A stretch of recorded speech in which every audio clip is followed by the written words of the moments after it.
thanking Ange and the Type 1 Diabetes Foundation for allowing me to speak.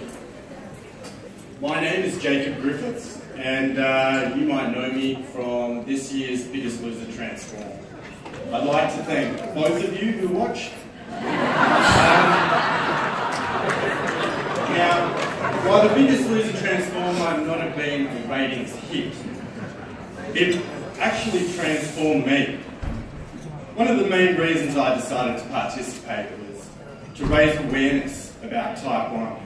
I wanted other diabetics to know that diabetes shouldn't stop you from doing anything you want to do, that it's not a limiting factor in your life, and that it actually is very manageable. Now, when I first arrived in Sydney, I clocked in at 122 kilos. And that sounds like a big number, but I thought, I don't really need to be here. I don't need to lose that much weight. I've got a bit of dad bod, but, I'm not gigantic. It's a few little lies that you tell yourself that you're okay. That your HbA1c reading of 8.3 isn't that bad. That the warnings from the healthcare professionals about developing coronary heart disease, liver failure, gangrene, blindness, they don't really apply to me. And I should have known better. I was raised by my grandparents after my mum died when I was 7. And my grandma was a diabetic. When I was 17, we were driving down to the hairdresser. She had a hairdressing appointment. She had a stroke. Her left side of her face started drooping and she couldn't speak properly. She was slurring and spitting. And I knew something was really wrong, so I sort of stopped and jumped out of the car, swapped sides, and I drove to the Box Hill Hospital. 6 months later, after 3 months in hospital and 3 months in rehab, she was back home with me and my grandpa. But this time, this strong, proud woman, she needed a lot of care. Her entire left side was very weak and she needed help getting up and down. She had plenty of Botox, but not the beauty kind. It's the kind that relaxes tense muscles. She had lots and lots of rehab, but she never ever fully recovered. Despite having access to district health nurses and private health care, her condition only marginally improved. This was all because she had poor diabetic control. She used to complain about being a pincushion, and when I would administer injections and prick her fingers for blood, she'd wince. Sometimes she'd scream because I'd get her in a sore spot. I never really understood what she meant by being a pincushion until on my 23rd birthday, I went in to see a doctor and he diagnosed me with type 1 diabetes.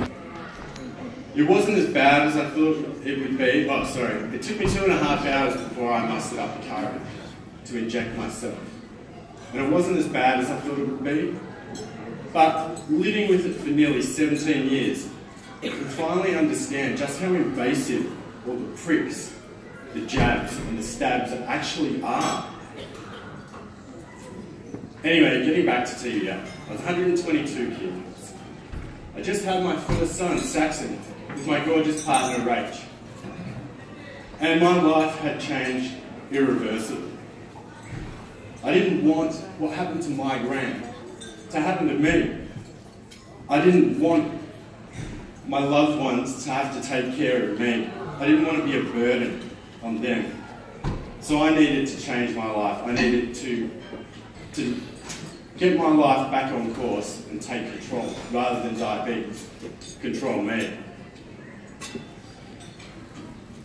Anyway, on the second day we had our first challenge. The challenge was to kayak across the heads of Sydney Harbour in a 2-man kayak. At 5:30 AM, I was full of enthusiasm.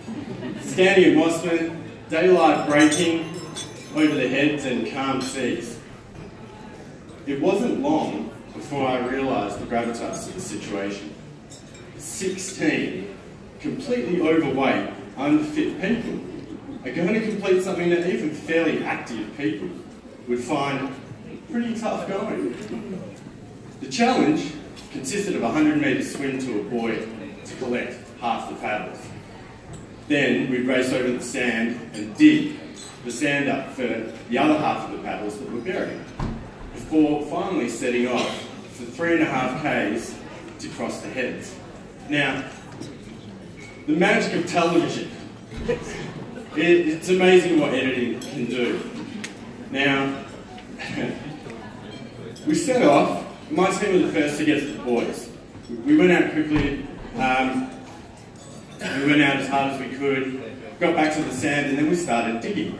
We were digging, and digging, and digging. Now, the producers, they didn't expect that we were going to be digging this long. They thought it would be 5 minutes.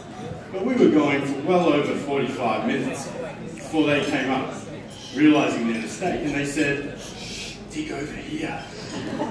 We were like, "Are you serious?" So we raced over and started digging there. For another 10 minutes we were digging before they came back over, and they were like, "Sorry guys, we got it wrong, it's actually over here."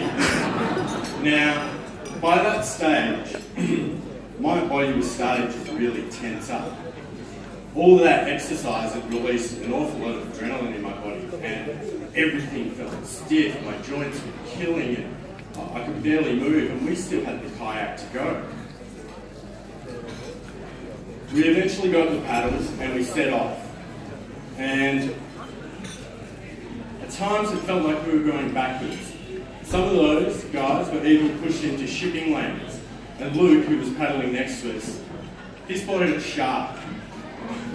Though at the time we were told by production that it was actually a dolphin, but later it was confirmed that it was actually a shark. The kayak crossing took over 2 hours, and I didn't realise at the time that my cannula had come out, and I'd actually disconnected my pump before we'd set off. Now, by the time I got back to shore, I had no insulin. My levels were skyrocketing. I could feel it. My body was really, really tense, and I was in agony. It was 2 p.m. before everyone got back to the shore, and we all jumped in the bus and headed towards HQ to film the elimination. Production had so much going on that they weren't able to get to my cannula. So in the meantime, they had someone running around looking for a needle that was on location, because I had actually forgotten to bring my spare cannula. Anyway, it took a little while, but they eventually found a needle. Now, this wasn't a normal needle, it was a big fat needle. So I had to guess how much insulin I had to give myself. And I guessed wrong. Really, really wrong. After about 30 minutes, I felt like the pressure in my body was starting to subside. And I started feeling a bit better. And we continued on with the interviews and the other filming that we had to do. But about an hour or so later, I was called upstairs to film the runway walk, which was the before and the after. But I started feeling lightheaded, and I noticed my body was starting to sweat profusely. The tip of my tongue was tingling, and I knew I was having a really bad hypo. I checked my blood, and it was 2.1. I let the guys know that I needed some lollies and I couldn't do the walk. Cam, who was the head of production, came over to help me. He looked at me and he started talking and asked if there was anything that they could do. I didn't mention the continuous glucose monitor because I didn't want to be a burden. I just thanked him for the offer and the help. We wrapped for the day and it was time to hop on a bus to go home. I thought everything was okay, but I was wrong. Almost dead wrong. I sat in the front of the minibus and we took off down Military Road towards the house. Everyone was stuck. Simon was complaining about feeling unwell, while everyone was chatting about how crazy and difficult the day had been. I was saying that while it was tough, it was an incredible challenge that we had all overcome. Somewhere along that road, the voices started fading out, and I went into a severe hypo. The van had to stop to let Simon out to have a spew, and it was only at that point that I came to. and I was aware of the people around me asking me if I was okay. Jen, the paramedic contestant, knew what was going on and had given me some glucose straight away. I started to pep up again and we took a reading. I was 1.7. That was pretty low. I wasn't sure how I'd gotten so low. I figured that the last of the lollies would have been enough to sort me out, but apparently it wasn't. Lucky for me, Jen was aboard. Things could have turned out much, much worse, especially being stuck in bumper-to-bumper peak hour traffic. We made it home and Lily was waiting for me. Lily was in charge of production, and she explained that I had to go with her to the hospital. I assured her I was fine. She insisted that we go.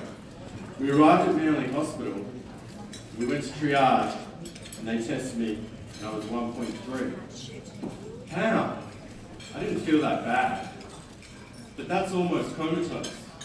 They rushed me straight through, and I started to devour a bag of licorice bullets they give me, the whole time thinking, this isn't going to help me on the scales. Anyway, while I was in hospital, Jen had been a massive advocate for me getting the continuous glucose monitor. And behind the scenes, production had organised the CGM for me. I don't think that they realised the full extent of what diabetes was and how it would challenge a contestant before they agreed to me doing the show. But they were willing to help any way they could, and I am eternally grateful for the CGM and access to some of the best diabetes healthcare professionals in the country. Once the CGM was fitted and I'd been taught all about how to use it, we analysed some of the data. It became apparent that overnight I was having up to 20 hypos while sleeping. The drastic change in diet and exercise had caused my body to be so much more insulin sensitive. And lucky for me, the night function on my pump switched off and it literally saved my life a few times overnight in the first week. It was an incredible thing being able to see how my sugar levels were changing and how quickly they were trending. It allowed me to have much tighter control and feel so much more safe and secure, rather than just guessing from a few random pricks throughout the day. I had a graph of measurements for every 5 minutes. It was life-changing. By the time I was out of the house and been back home for a month, my HbA1c was down to 6.5. It's by far the best it had ever been. I was finally, thanks to the CGM, I was finally in control of my diabetes rather than it being in control of me. I was in such good shape that I even managed to complete a full Olympic distance triathlon, safe in the knowledge that the CGM was watching my glucose levels. The recent announcement that all type 1 diabetics under 21 would have access to continuous glucose monitor technology was absolutely fantastic news and a great step forward. But this is how it should be for all of us. Sadly, adult management of type 1 diabetes through continuous glucose monitoring is still out of the financial reach for many Australians, myself included, at around $100 per sensor that lasts for 6 days. An extension of the scheme to adults may at first seem expensive for government, but the return in lives and dollars saved quickly makes sense. The cost for managing an individual for type 1 diabetes related complications is much higher than the incremental annual cost of CGM sensors to that patient. So there is still much more to be done, and I hope together we can bring about this change and relieve the pressure on type 1 diabetics, their families, and the greater community. Thank you.